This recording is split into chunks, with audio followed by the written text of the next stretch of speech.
ಆತ್ಮೀಯರೆಲ್ಲರಿಗೂ ನಮಸ್ಕಾರ. ವಾರ ಭವಿಷ್ಯ ಕಾರ್ಯಕ್ರಮಕ್ಕೆ ತಮ್ಮೆಲ್ಲರಿಗೂ ಸಹ ಸ್ವಾಗತ. ಈ ವಾರ ಭವಿಷ್ಯ ಕಾರ್ಯಕ್ರಮದಲ್ಲಿ ದಿನಾಂಕ 12 ಜನವರಿ 2025ರಿಂದ ದಿನಾಂಕ 18 ಜನವರಿ 2025ರವರೆಗೂ 8 ದಿನಗಳ ದಿನ ಭವಿಷ್ಯ ಪ್ರತಿದಿನದ್ದು ಕೂಡ ಮಕರ ರಾಶಿಯವರಿಗೆ ಯಾವ ರೀತಿ ಇರುತ್ತೆ ಅನ್ನುವಂತಹದನ್ನು ನಾವು ನೋಡೋಣ. ನೋಡಿ, ದಿನಾಂಕ 12 ಭಾನುವಾರ, ಶುಕ್ಲ ಚತುರ್ದಶಿ ತಿಥಿ ಇರ್ತಕ್ಕಂತಹದ್ದು. ಇವತ್ತಿನ ದಿನದ ವಿಶೇಷ ಕಾರ್ಯಕ್ರಮಗಳು: ಕುಮಾರ ವ್ಯಾಸ ಜಯಂತಿ, ಶಾಕಾಂಬರಿ ವ್ರತ, ಶಿವನ ಸಮುದ್ರ ರಥೋತ್ಸವ ಕಾರ್ಯಕ್ರಮ, ರಾಷ್ಟ್ರೀಯ ಯುವ ದಿನ ಆಚರಣೆ ಇರ್ತಕ್ಕಂತಹದ್ದು. ಇವತ್ತಿನ ದಿನ ಮೃಗಶಿರ ನಕ್ಷತ್ರ ಹಗಲು 11 ಗಂಟೆ 24 ನಿಮಿಷದವರೆಗೂ ಇದ್ದು, ತದನಂತರ ಆರಿದ್ರ ನಕ್ಷತ್ರ ಪ್ರಾರಂಭ ಆಗುತ್ತೆ, ದಿನ ಪೂರ್ತಿ ಇರುತ್ತೆ.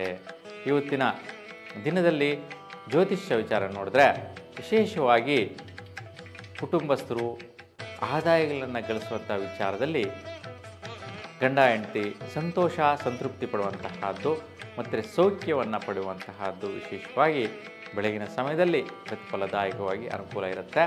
ಸ್ವಲ್ಪ ಜಡತ್ವವಾದಂಥ ಮನೋಸ್ಥಿತಿ ಕುಟುಂಬದಲ್ಲಿರುತ್ತೆ. ಹಾಗಾಗಿ ನೀವು ಕುಕ್ಕೆ ಸುಬ್ರಹ್ಮಣ್ಯ ಸ್ವಾಮಿಯ ಆರಾಧನೆ ಮಾಡಿ ಅಥವಾ ಸಂಕಲ್ಪದಲ್ಲಿ ನೆನೆಸ್ಕೊಳ್ಳಿ, ಸುಫಲನ ಕೊಡುವಂತಹದ್ದು ನೀವು ನೋಡ್ತೀರಾ.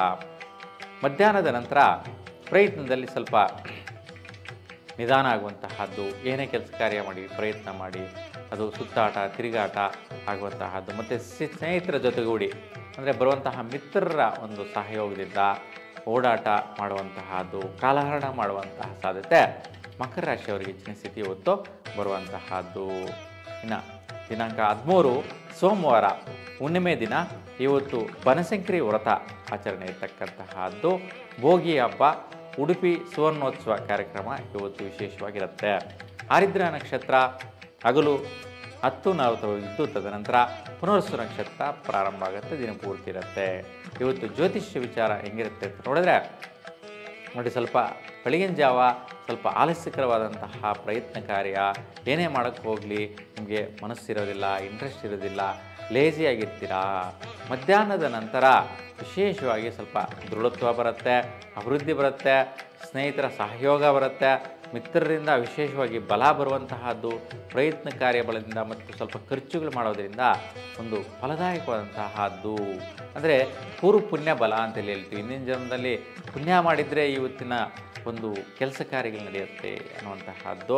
ಮತ್ತು ವಿದ್ಯಾರ್ಥಿ ಮಿತ್ರರಿಗೆ ವಿಶೇಷವಾಗಿ ಇವತ್ತು ಅಂದ್ಕೊಂಡಂತಹ ಕೆಲಸ ಕಾರ್ಯ ವಿದ್ಯಾಭ್ಯಾಸ ಸುಗಮವಾಗಿ ನಡೆಯುತ್ತೆ, ಒಳ್ಳೆಯ ಸಂತೋಷಕರವಾಗಿರುತ್ತೆ. ಮತ್ತು ಖರ್ಚು ಮಾಡುವಂತಹ ವಿಚಾರಗೂ ಸಹ ದುಡ್ಡು ಕಾಸು ಅವರಿಗೆ ಅನುಕೂಲಿಸುವಂತೆ ಅವ್ರ ತಂದೆ ತಾಯಿ ಕೊಡುವಂತಹದ್ದು, ಸಹಕಾರ ಮಾಡುವಂಥದ್ದು, ಅವ್ರು ಕೇಳಿದ್ದಕ್ಕೆಲ್ಲ ಇಲ್ಲ ಅನ್ನುವಂತಿಲ್ಲ, ಆ ರೀತಿ ಪ್ರತಿಫಲ ಸಿಗುವಂಥ ಸಂತೋಷವಾದಂಥ ಮನೋಸ್ಥಿತಿ ಇವತ್ತು ನಿಮ್ಮದಾಗಿರುತ್ತೆ. ಇನ್ನು ದಿನಾಂಕ 14 ಮಂಗಳವಾರ, ಬಹುಳ ಪಾಡ್ಯಮಿ ತಿಥಿ, ಮಕರ ಸಂಕ್ರಾಂತಿ ಹಬ್ಬ ಇರ್ತಕ್ಕಂತಹದ್ದು, ಉತ್ತರಾಯಣ ಪುಣ್ಯಕಾಲ, ಧನುರ್ಮಾಸ ಪೂಜಾ ಸಮಾಪ್ತಿ ಇರ್ತಕ್ಕಂತಹದ್ದು ಇವತ್ತು. ಹಾಗಾಗಿ ಮಕರ ಸಂಕ್ರಾಂತಿ ಹಬ್ಬ, ಹಾಗಾಗಿ ನೀವೆಲ್ಲ ಕೂಡ ಸಂತೋಷಭರಿತವಾಗಿ ಇವತ್ತು ಹಬ್ಬ ಆಚರಣೆ ಮಾಡಿ ಭಗವಂತನ ಅನುಗ್ರಹಕ್ಕೆ ಪಾತ್ರರಾಗಿ. ಇವತ್ತು ಪುನರ್ವಸು ನಕ್ಷತ್ರ ಹಗಲು 10 ಗಂಟೆ 17 ನಿಮಿಷದವರೆಗೂ ಇರುತ್ತೆ, ತದನಂತರ ಪುಷ್ಯ ನಕ್ಷತ್ರ ಪ್ರಾರಂಭ ಆಗೋದು. ಇವತ್ತಿನ ದಿನದ ಜ್ಯೋತಿಷ್ಯ ವಿಚಾರ ನೋಡಿದ್ರೆ ಒಳ್ಳೆಯ ಸದೃಢವಾದಂತಹ ಪ್ರಯತ್ನ ಕಾರ್ಯಗಳು ನೆರವೇರುತ್ತೆ. ಯಾರಿಗೆಲ್ಲ ವಿವಾಹ ಆಗದಿರ್ತೀರಾ ಅಂತಹವರಿಗೆ ಶುಭವಾದಂತಹ ಸೂಚನೆಗಳು ಬರುತ್ತೆ. ನೋಡಿ, ಹಬ್ಬದ ದಿನ ಯಾರ್ಯಾರು ನೆಂಟರು ಎಲ್ಲ ಬಂದಿರ್ತಾರೆ, ಸಹಚರರು ಬಂದಿರ್ತಾರೆ. ಹಾಗೆ ಯಾರು ಮದುವೆ ಆಗಬೇಕು ಅಂತಿರ್ತೀರಾ ಅಂಥವ್ರನ್ನ ಪ್ರಸ್ತಾಪ ಮಾಡುವಂಥದ್ದು, ಒಳ್ಳೆ ಸಂಬಂಧ ನೋಡೋಣ, ಇಲ್ಲ ಅಲ್ಲಿ ಸಂಬಂಧ ಇದೆ, ಇಲ್ಲಿ ಸಂಬಂಧ ಇದೆ, ವಧುವರರ ಬಗ್ಗೆ ವಿಶ್ಲೇಷಣೆ ಕೊಡುವಂತಹದ್ದು, ಹುಡುಗಿ ಹುಡುಗನ ಬಗ್ಗೆ ಡೀಟೇಲ್ಸ್ ಕೊಡುವಂತಹದ್ದು, ಆ ವಿಚಾರದಲ್ಲಿ ಮಾತಾಡುವಂತಹ ಒಂದು ಬಲಗಳು ನಡೆಯುತ್ತೆ. ಮತ್ತು ಅಂದುಕೊಂಡಂಥ ಪ್ರಯತ್ನ ಕಾರ್ಯದಲ್ಲಿ ಬಲ ಸಿಗುತ್ತೆ. ಖರ್ಚು ವೆಚ್ಚಗಳಲ್ಲಿ ಸಂತೋಷಕರವಾಗಿ ಸಂತೃಪ್ತಿಕರವಾದಂಥ ಅನುಕೂಲಗಳು ಕೂಡ ಇವತ್ತು ಸಿಗತ್ತೆ. ಇನ್ನು ಮಧ್ಯಾಹ್ನದ ನಂತರ ಸ್ವಲ್ಪ ದುಡ್ಡು ಪಡೆಯುವಂತಹ ಕಾರ್ಯಕ್ಕೆ ವಿಶೇಷವಾಗಿ ನೀವೇ ಸ್ವಪ್ರಯತ್ನದಿಂದ ವಿಶೇಷವಾಗಿ ಮುಂದುವರಿತೀರಾ. ಮತ್ತು ದಂಪತಿಗಳಿಗೆ ಸುಖ ಪ್ರಾಪ್ತಿ ಯೋಗದ ಬಲ ಇವತ್ತು ಸಿಗುತ್ತೆ.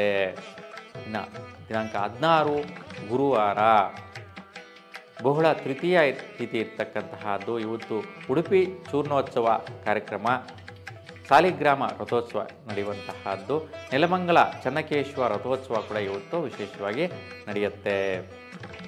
ಇವತ್ತು ಆಶ್ಲೇಷ ನಕ್ಷತ್ರ ಹಗಲು 11:16ವರೆಗೂ ಇರುತ್ತೆ. ತದನಂತರ ಮಖಾ ನಕ್ಷತ್ರ ಪ್ರಾರಂಭ.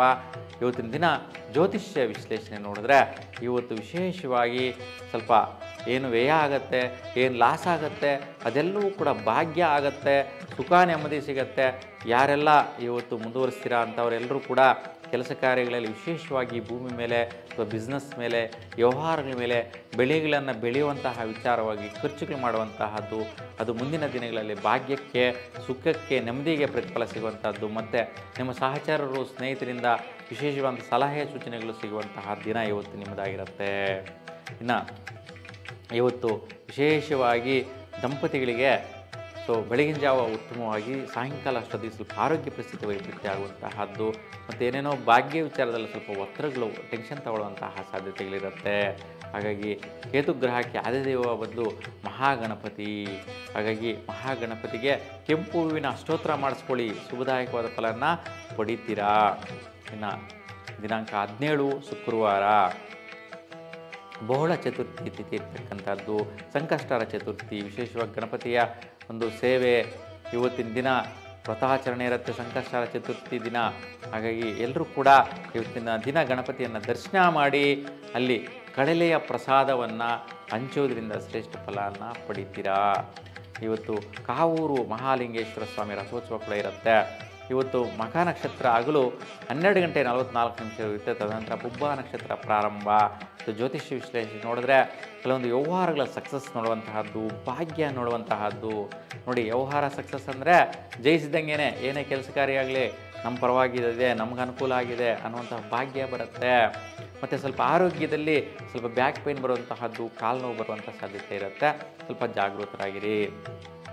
ಇನ್ನು ಮಧ್ಯಾಹ್ನದ ನಂತರ ಸ್ವಲ್ಪ ವೃತ್ತಿಯಿಂದ ಪೂರ್ವ ಪುಣ್ಯ ಬಲದಿಂದ ಧನಪ್ರಾಪ್ತಿ ಯೋಗ ನೋಡಿ, ಸ್ವಲ್ಪ ದುಡ್ಡು ಕಾಸು ಬರುವಂತಹ ಸಾಧ್ಯತೆಗಳಿರುತ್ತೆ.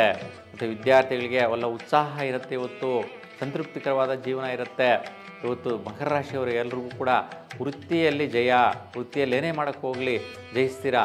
ಸ್ವಲ್ಪ ಕಷ್ಟ ಇರುತ್ತೆ, ಕಠಿಣತೆ ಇರುತ್ತೆ, ಆದರೂ ಕೂಡ ಜಯ ಅನ್ನುವಂತಹದ್ದು, ಶುಭ ಸೂಚನೆ ನೋಡುವಂತಹದ್ದು, ಐಶ್ವರ್ಯ ನೋಡುವಂತಹ ಯೋಗ ಪ್ರಾಪ್ತಿಗಳು ಸಹಜವಾಗಿ ಇವತ್ತು ಸಿಗುತ್ತೆ. ಇನ್ನು ದಿನಾಂಕ 18 ಶನಿವಾರ, ಬಹುಳ ಪಂಚಮಿ ತಿಥಿ ಇರ್ತಕ್ಕಂಥದ್ದು. ಇವತ್ತಿನ ಕಾರ್ಯಕ್ರಮಗಳು ಶ್ರೀ ತ್ಯಾಗರಾಜ ಆರಾಧನೆ, ಹೊಸೂರು ಚಂದ್ರ ಚೂಡೇಶ್ವರ ಪಲ್ಲಕ್ಕಿ ಉತ್ಸವ ಇರ್ತಕ್ಕಂತಹದ್ದು, ಸಂಗಮೇಶ್ವರ ಪಲ್ಲಕ್ಕಿ ಉತ್ಸವ ಕಾರ್ಯಕ್ರಮ ಕೂಡ ಇವತ್ತು ನೆರವೇರುತ್ತೆ. ಇವತ್ತಿನ ದಿನ ಪುಬ್ಬ ನಕ್ಷತ್ರ ಹಗಲು 2:52 ಇರುತ್ತೆ. ತದನಂತರ ಉತ್ತರ ನಕ್ಷತ್ರ ಪ್ರಾರಂಭ ಆಗೋದು. ಇವತ್ತು ಜ್ಯೋತಿಷ್ಯ ವಿಶ್ಲೇಷಣೆ ನೋಡಿದ್ರೆ ಬಹುಮುಖ್ಯವಾಗಿ ಕ್ರಿಯಾರೂಪೇಣ, ಕರ್ಮರೂಪೇಣವಾಗಿ ಪೂರ್ವ ಪುಣ್ಯ ಬಲದಿಂದ ಧನಪ್ರಾಪ್ತಿ ಯೋಗ ಲಭಿಸುವಂತಹ ಯೋಗ ನಿಮ್ಮದಾಗಿರುತ್ತೆ. ಮಧ್ಯಾಹ್ನದ ನಂತರ ಕೂಡ ಸ್ವಲ್ಪ ಖರ್ಚು ವೆಚ್ಚಗಳು ಜಾಸ್ತಿ ಆಗುತ್ತೆ. ಯಾಕೆಂತಂದರೆ ಏನು ಕಷ್ಟ ಬರುತ್ತೆ, ಆರೋಗ್ಯ ವಿಚಾರ ಆಗಿರ್ಬೋದು, ಆಕಸ್ಮಿಕ ಅವಘಡಗಳು ಬರುವಂತಹದ್ದಿರ್ಬೋದು, ಅಂತಹ ಅಡಚಣೆಗಳಿಗೋಸ್ಕರ ಸ್ವಲ್ಪ ಖರ್ಚುಗಳು ಮಾಡುವಂತಹದ್ದು, ಅಂತಹ ಕೆಲಸಗಳಿಗೋಸ್ಕರನೇ ದುಡ್ಡನ್ನು ನೀವು ವಿನಿಯೋಗ ಮಾಡುವಂತಹದ್ದು ಬರುತ್ತೆ. ಹಾಗಾಗಿ ಸ್ವಲ್ಪ ಸೂರ್ಯ ದೇವರನ್ನು ಆರಾಧನೆ ಮಾಡಿ. ಈ ರೀತಿ ಸಂಕಷ್ಟಗಳು ಎದುರಾಗದಿರ ನಿವಾರಣೆ ಆಗುತ್ತೆ. ಹಾಗಾಗಿ ಈ 8 ದಿನಗಳಲ್ಲಿ ಬಹಳಷ್ಟು ಸುಫಲದಾಯಕವಾದಂಥ ಫಲಗಳು ಇರ್ತಕ್ಕಂಥದ್ದು.